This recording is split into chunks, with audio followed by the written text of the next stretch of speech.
Joe Biden qui évoque, a raison, un terrible accident et qui ne tardera pas, comme les autorités américaines, et on pense notamment à Pete Buttigieg, le ministre des Transports de l'administration de Joe Biden, qui ne tardera pas non plus à arriver sur le site de la catastrophe où je me trouve. Vous pouvez apercevoir, si vous plissiez les yeux, ce qui reste de ce pont qui enjambait le chenal de Baltimore, cet axe absolument capital pour l'économie de la région et de toute la côte est des États-Unis. Ce qui commence à transparaître, notamment à travers le témoignage des experts qui se sont déplacés en nombre ici sur le site de la catastrophe, c'est qu'il s'agit d'une catastrophe tout à fait exceptionnelle liée à une succession de pannes techniques proprement jamais vues.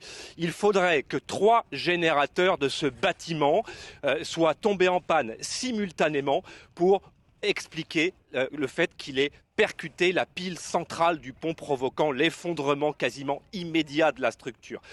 Encore une fois, de l'avis des experts qui sont présents ici autour de nous, il s'agit tout simplement d'un accident jamais vu, auquel il faudrait ajouter également des défaillances humaines, puisqu'il existe bien une possibilité pour le capitaine du bateau de reprendre la main sur le dispositif électrique du bateau pour manœuvrer le bateau de manière manuelle. Et il existe même encore une sécurité à l'arrière du bateau qui aurait permis de neutraliser le safran, ou en tout cas d'agir sur le safran pour empêcher la collision.